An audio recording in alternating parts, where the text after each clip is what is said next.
Today we are talking about history of Turm III. Since quite a few of you guys have asked me to make a historical video, here's me trying to make one for you.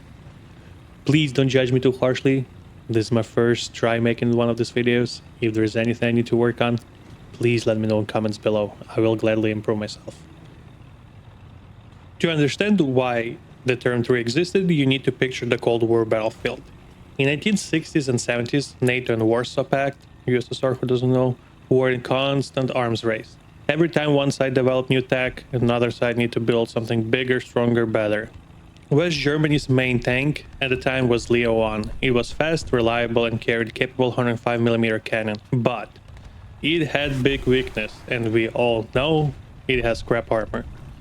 Leopard 1 was designed with the idea that speed and firepower matter more than protection. The philosophy was kinda simple: better to avoid getting hit than try to absorb it. On the Soviet side though, things were changing fast. The T-64 and then arriving T-72s with composite armors and powerful 125mm smoothbore cannon. Suddenly the Leo ones and even American M60s looked kinda poo-poo in comparison. Germany needed something stronger, something that could punch through the Soviet tanks. That's where Turm III project came into the place.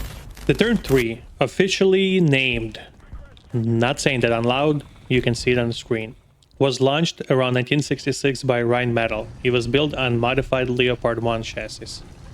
Its standout feature was 3-plane stabilization system, horizontal, vertical, and roll.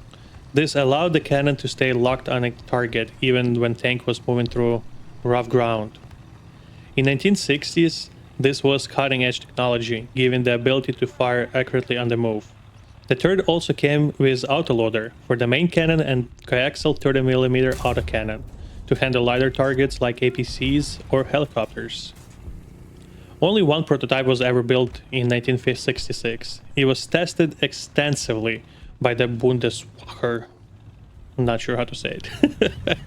And today it survives in one German tank museum at Koblenz on the screen.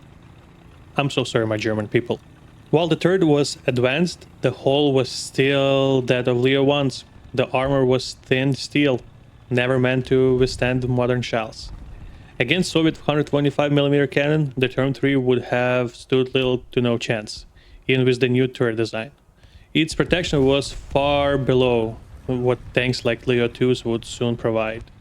This meant the Turm III was always going to be a glass cannon, capable of hitting hard, but unlikely to survive direct hit. As we all know, it's a rat tank. Let's face it.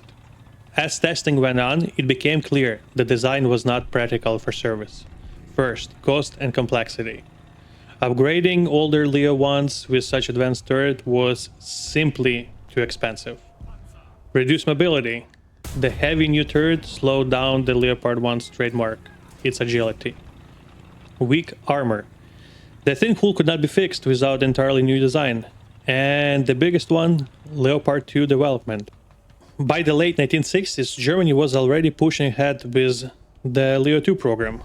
The tank carried the same level of firepower, but combined it with advanced composite armor. For these reasons, the Turm III never went to production.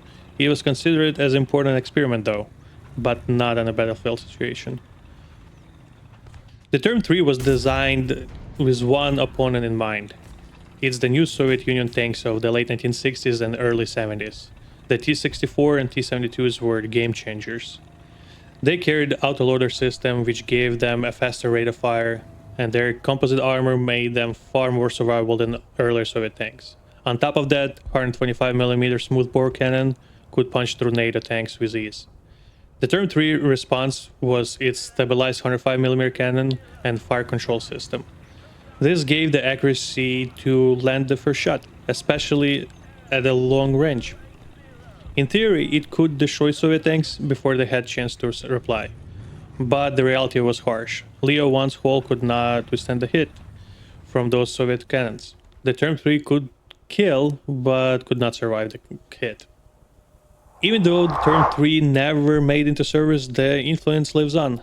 The stabilization, autoloading technology, and the turret design ideas fed in the development of the later tanks. Most importantly, The project helped pave the way for the Leopard 2, which combined modern armor, advanced optics, and powerful 120mm rainmetal smoothbore cannon. So in many ways, the Turm III was stepping stone, a short-lived experiment that helped shape the future NATO tanks design. In War Thunder, the Turm III sits at 8.3. That puts firmly in the mid-tier range. You won't face Abramses and T-90s, but your opponent still be kinda rough. At this level, Turm III is still glass cannon. You will get kills, but you will be killed a lot. The 105mm stabilized cannon is excellent. Hit FS and APDS rounds, pretty good, work really well. The 30mm coaxial autocannon is perfect for the whole rats and a lot of helicopters flying. The mobility is still pretty good, despite being a little bit hindered by its weight, is still pretty responsive. And as mentioned, the armor is not existent. Even compared to its peers, autocannons, HGMs, and aircraft cannons can destroy you with very ease. The key to success in this War Thunder matchup is play it smart. Be a rat. Think like a rat, be a rat. Also, fun facts. The name Turm III simply means turret 3. It wasn't connected to Turm 1 or 2, just they named it Turm 3 out of nowhere. The 3-axis stabilization was rare technology for the 60s, far ahead of its time. Only one prototype was ever built. Its development ran in parallel with MBT-70's project. When MBT-70 failed, lessons from both projects kinda gave birth to Leo 2. The Turm III shows us that not every tank is built for the battlefield, some exist purely as experiments, stepping stones to something greater and better. In history, the Turm III tested technology that would later define modern tanks: stabilization, autoloading, and advanced fire control. In War Thunder, it gives players taste of the history. A fast, lethal hunter with fragile armor, but one that rewards skill and smart play. When you use Turm III, you're not just playing a tank, you're driving a rare piece of Cold War history, a machine that helped shape the future of our armored warfare. Thank you guys for listening to my little spiel and history of Turm III. As I have mentioned, this is my very first video on history, so please let me know if I can improve in one way or another. If there's anything I should work on, please let me know. No hard feelings. But with that being said, thank you very much. I'll see you in the next one. Goodbye.